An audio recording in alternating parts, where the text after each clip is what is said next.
1996 Honda Shadow, the VT500C.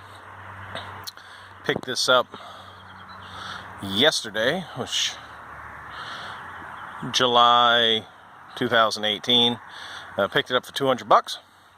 Going through, just starting to get a feel for what needs to be done.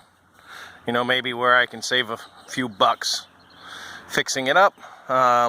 When I picked it up, I was told that it would need brakes. I checked out the rotors, or checked out the rotor, and I checked out the pad. And there, as you can see there is, probably can't see down in there, but there is pad left. So I started looking a little bit further, and my next stop was, alright, well, let's check the brake fluid and see how we're doing. And this is where I found myself. This is the front brake cylinder. And what I noticed was the sight glass, which goes in there like that, was all puckered. And as soon as I touched it, it started to disintegrate. So, get this out again. I don't know how well we can see that.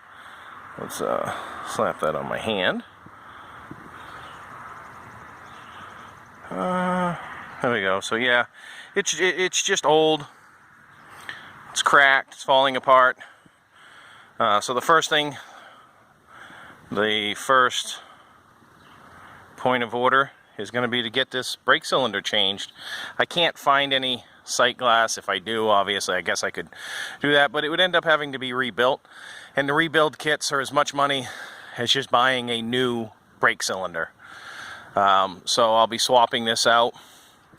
I might pick up a stainless steel braided brake line. So that will be the next video. Now we can do a quick walk around if anyone's interested. Some of the interesting things I've come across. Right now, when I purchased it, it starts, it runs. It idles after it warms up. It idles a little high, about 2,000 RPMs, until it warms up, and then it jumps up to about 4,000 RPMs. So, from what I can find out, it's probably air getting in, maybe around the seals of the carburetor. Somewhere there's air getting in, causing it to run lean. It seems to be the consensus. So, things that I've noticed. Yeah, there was no filters on the carbs. This is a V-twin, inline V-twin. Let's check out the engine while we're right here. I think it's, I don't know, 496, something like that, cc's. It's got dual carbs. You can see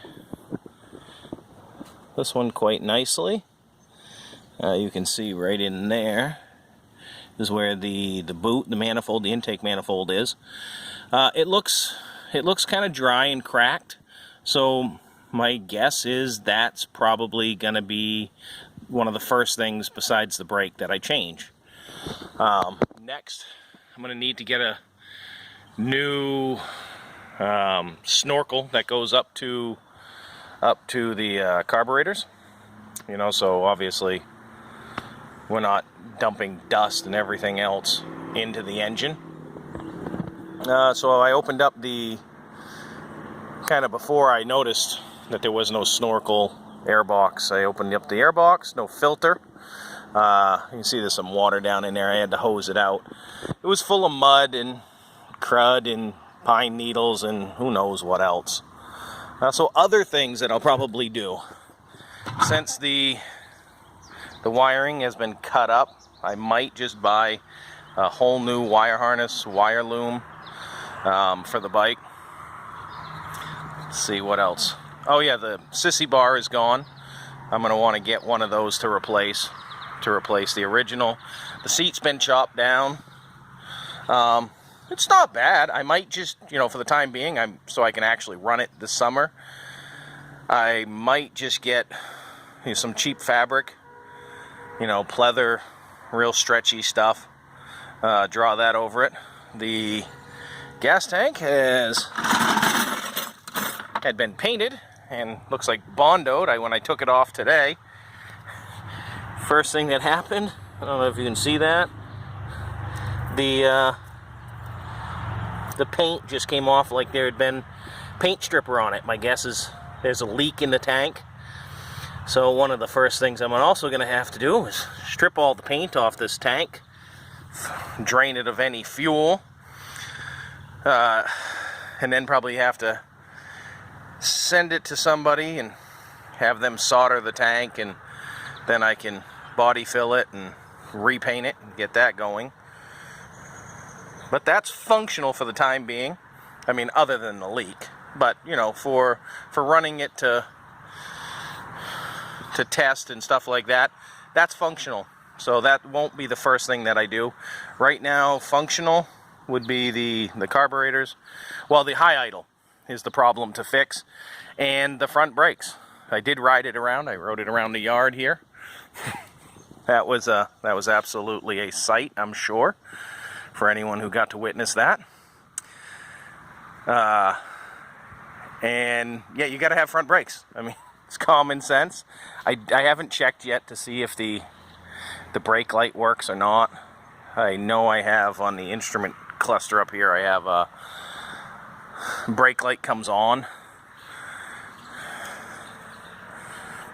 Oh, exhaust. This is a good one. So you've got the dual exhaust, and originally it came down. Then there was right there where this pipe attaches. It split, and it went into one, and then there was a baffle that went underneath. So you had pipes on both sides of the motorcycle. Eventually, hopefully I'll seek to find something original and get that on there. The frame looks in really good shape. Oh, I did notice this today. I'm not really sure what the heck's going on here. I don't know if you can see that. See this? We got a little crack in the frame, and it's bubbled. But it's bubbled uniformly all the way around the pipe. So I almost wonder if maybe some water had gotten in there and froze and tore this open, because there's no corresponding bulge on the other side of the frame. Kind of some yucky stuff going on here. You see, really just chopped stuff up. You know, it looks like people took the Dremel to it. We got wiring dangling under there.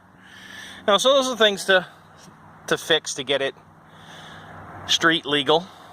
As it is right now, it would be a fun little yard bomber. All right, well, that's it for this video.